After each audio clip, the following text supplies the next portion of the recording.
Let's jump straight into this explainer, because today we're unpacking a truly fascinating case study within the Yuan Shen Gong, or spiritual house framework.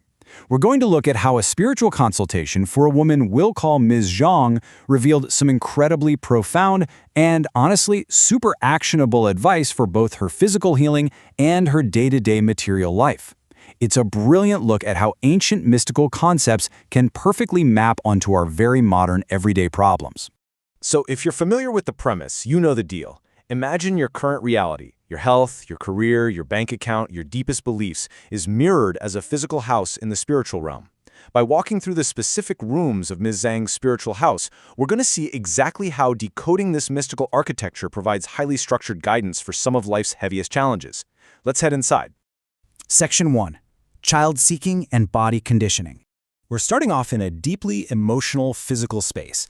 Ms. Zhang came in seeking guidance regarding a recent pregnancy loss. And right away, the proxy viewer, the person spiritually walking through her house, sensed this immediate magnetic shift. They actually imparted a vision of a child lying in blood, which the spiritual guide identified as an unfinished fate.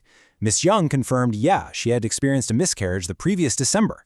The reading pointed out that there were 3 karmic pregnancy fates tried to her, and this latest one just hadn't reached completion. What's beautiful here is that the bodhisattva present in the reading immediately released divine light to neutralize any lingering resentment from the infant spirit, offering instant spiritual comfort. And here is where the advice gets incredibly practical. Healing takes structured time, right? The spiritual guidance gave her an exact roadmap for body conditioning and her child-seeking journey. First, chant the Great Compassion Mantra to send positive merit. Second, set up a memorial plaque during the 7th lunar month ceremonies. But the absolute most important takeaway? Focus entirely on physically conditioning her body right now, and strictly wait a full 6 months before even trying to conceive again. It's this perfect, pragmatic blend of gaining spiritual closure while allowing genuine physical recovery. Now, the source material drops a really interesting, nuanced point here about the folklore behind infant spirits. It impartially explains that, hey, not every single accidental miscarriage automatically creates a lingering infant spirit. It actually depends heavily on the parent's specific karma and the maturity of the fetus. But the ultimate message? It's all about mindful respect for life. You don't need to be paranoid, but you absolutely need to be respectful and give yourself the proper time to heal. Section 2. Invisible Guidance for Career.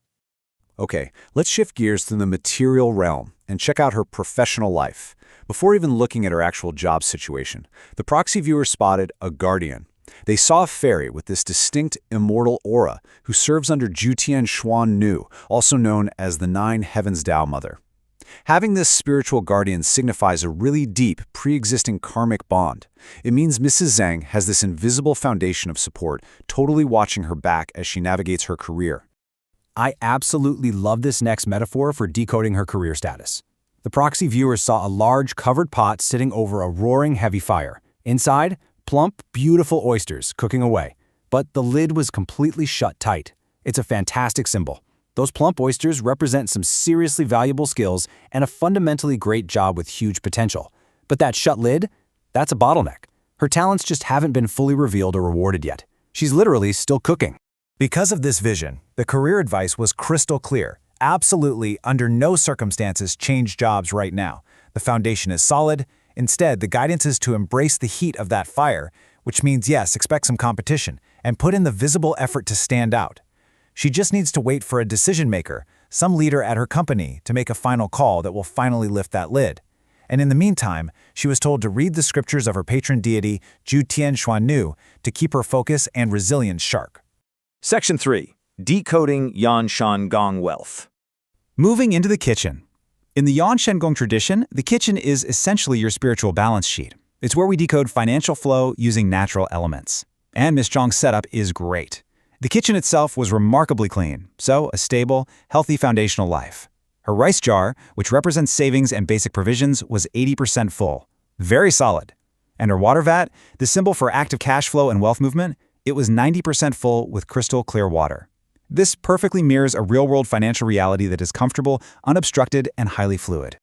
Just to put that into perspective, having a water vat at 90% capacity with totally clear water is an incredible metric. It means 0 financial blockages.